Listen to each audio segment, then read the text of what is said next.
I also think this is important given that this is an election year.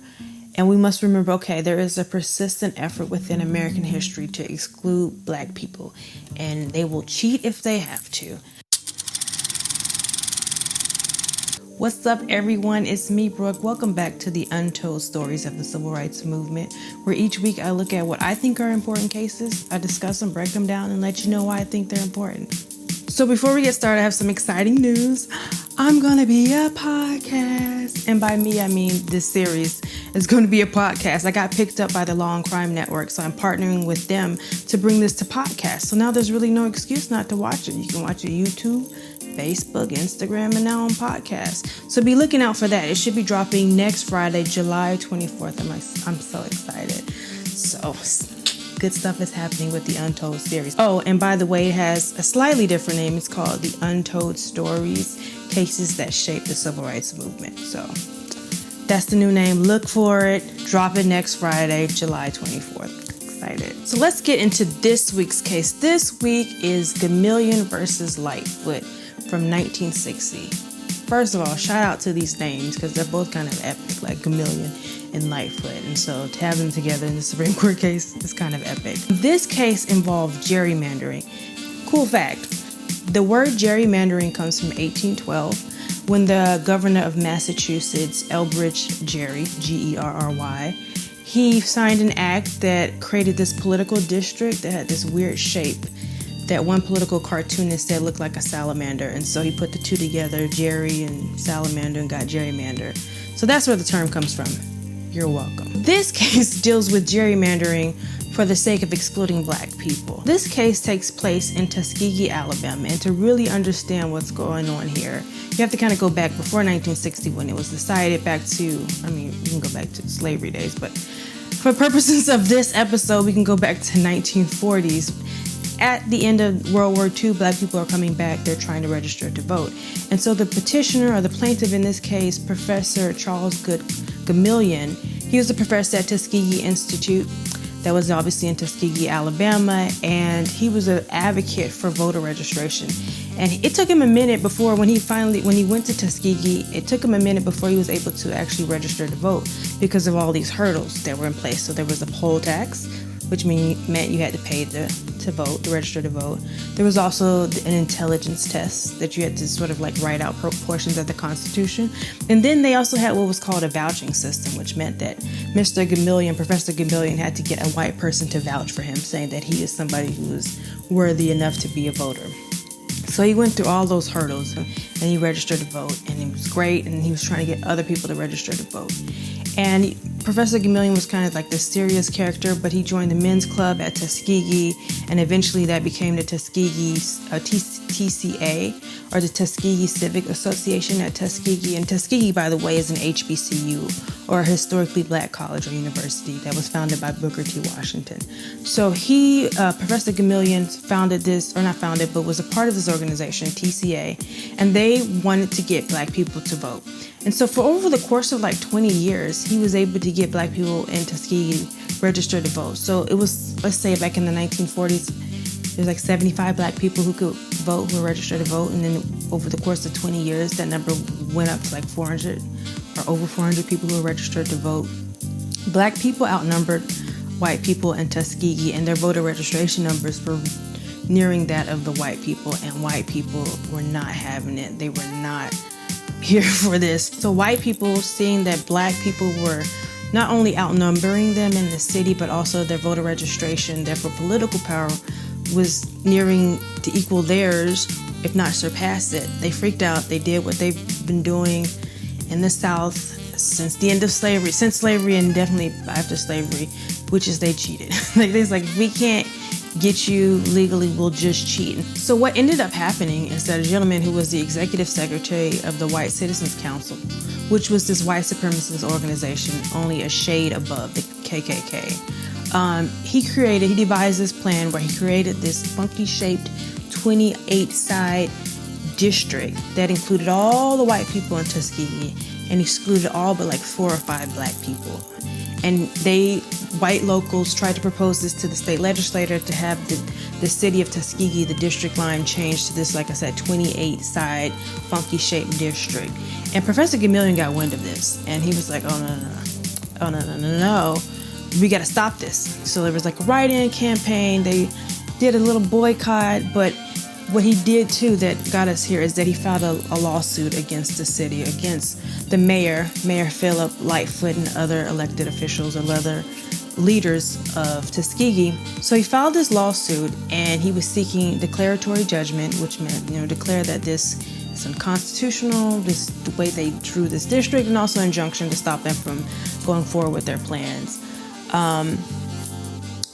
He got into the state court, and I'm guessing, based upon the position of the case, that there was a motion to dismiss at some point, if not, or maybe some kind of dispositive motion. So whether that's a motion to dismiss or a summary judgment motion, but saying, look, court, this case shouldn't even go to trial. You shouldn't even hear this, because we as the state have the right to decide how we want to draw our districts, and you can't really say anything about that because the Constitution gives us broad powers. Gomillion files this lawsuit, and they're arguing that this violates the 14th Amendment, equal protection, as well as the 15th Amendment, equal protection. And so the Middle District of Alabama, they dismissed the case because they say, hey, we can't. They agree with the state, essentially. We don't have any power to tell them how they can draw their districts. They have broad power under the Constitution. Gomillion appeals to what is then the Fifth Circuit, but the Fifth Circuit has since been divided into the Fifth and 11th Circuit. And so Alabama was formerly in the Fifth Circuit, but now it's in the 11th Circuit, along with Georgia and Florida. It's the circuit I practice in. The legacy is still the same. But the Fifth Circuit agrees with the lower court and say, yeah, no, this case should be dismissed. We can't decide this case. So then Gomillion appeals again to the United States Supreme Court. The issue is pretty straightforward here. It's whether or not this funky little district violates the 15th Amendment, the way that it was drawn, and the kind of the outcome, which is that it excludes black people, whether or not that violated the 15th Amendment to the Constitution. Because that was the issue that the court looked at. They didn't really consider the 14th Amendment. They looked at the 15th Amendment, the holding. The court ruled that yes, what the state of Alabama, or Tuskegee, and therefore the state of Alabama did, violated the 15th Amendment of the Constitution. Therefore, it was unconstitutional, and they reversed it. The reasoning. Well, the court agreed with the states in that, yes, they have broad power in how they construct their districts, but the court said that power is not absolute. It still must conform to the 15th Amendment. You cannot draw your districts in such a way that it violates the 15th Amendment rights of citizens. And so, no, it's not an absolute thing. And then the court also said that this is not merely a matter of you engaged in a political activity that just incidentally disenfranchise black people, but rather this is a case where you are trying to disenfranchise black people and just incidentally you're engaged in a political activity. Don't try me. I see what's going on. That's how I'm interpreting the court saying. It's like, and also what's interesting here is that the state didn't offer some kind of race neutral reason for why they were doing, any kind of politically expedient reason why they wanted to do it. Their argument was essentially, we have the power to do this. Who gonna check me, boo? And the court was like, the Constitution's going to check you, and we are going to make it check you. You can't do this. It violates the 15th Amendment. We see what's up. We're calling you out, and therefore we're reversing. And because this case did not go to trial, like I said, this would seem to be on some kind of dispositive motion. The court said, therefore, Mr. Gomillion should have the right to be able to prove these allegations that it disenfranchises black people. So what ended up happening is, after the lower court's decision was reversed, eventually what happened is that the city of Tuskegee, the line was redrawn or back to the nice square that it was before all of this.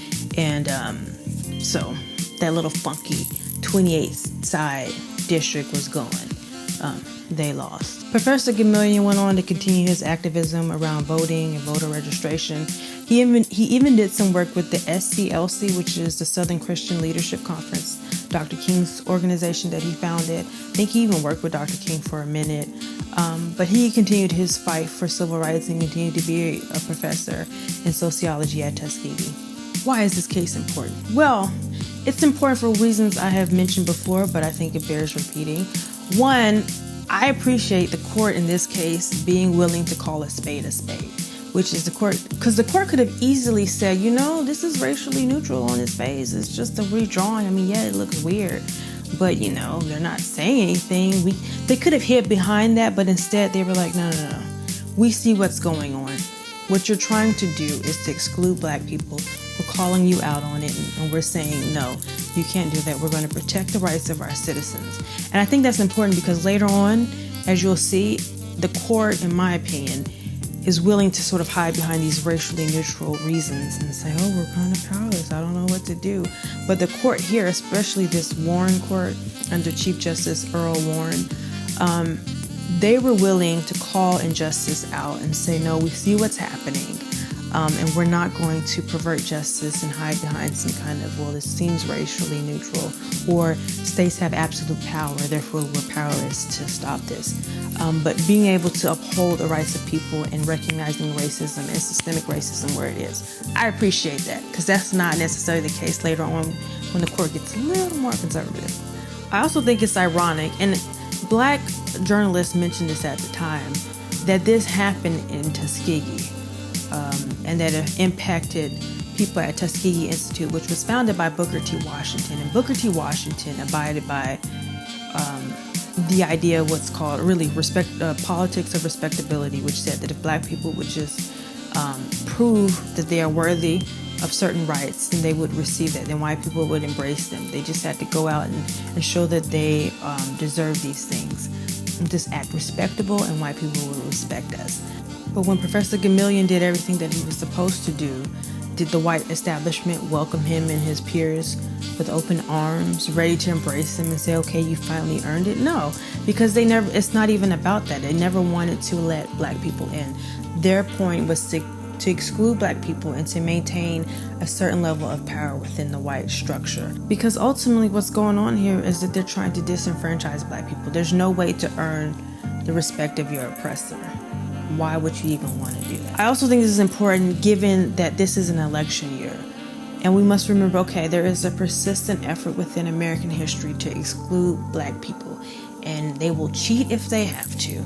And I know what you're thinking, we have the Voting Rights Act of 1965. But you know what? Gomillion was in 1960. That's almost 100 years after the 15th Amendment was passed. That law wasn't good enough. I mean, it was ultimately good enough to exclude or to reverse what was done here, but it didn't stop the efforts that led to this. And it's likewise, just because we have laws on the book doesn't mean that people won't try. They are trying today. Therefore, we have to be like Professor Gomillion and fight. When we see that there is injustice being done, when they are trying to suppress the Black vote, we must call it out and we must take action. Legal, like I said, they also did a little bit of boycotting. They were in the media trying to do this campaign to stop it. Whatever we must do, we have to be ever alert and vigilant to not have our vote, our voice suppressed in a democracy. Otherwise, like I said, it's a sham. If you like this page, please be sure to hit the like button below, whether that's a heart or a thumbs up on whichever platform you're on. Please be sure to subscribe to my different pages. On Facebook, I'm Palookes World Productions. On Twitter, it's Palookes World. On Instagram, it's Palookes World. On YouTube, it's just Palooke. I also have a blog. It's palookesworld.com. Go there, subscribe, and you'll never miss a video or post or whatever I do. I also have a Patreon page, and I'm going to put a link there too. So if you want to support me by giving to my Patreon page, I would greatly appreciate that so much. Thanks again for joining me this week. Like I said, I'm going to be staying in this like what we traditionally think of as the civil rights movement. So stick around. You don't want to miss it. And also be sure to be looking out for my new podcast that's coming out next week, July 24th. I'm so excited. I'm joining with the Law and Crime Network. All right. Take care. Love y'all. God bless. Bye.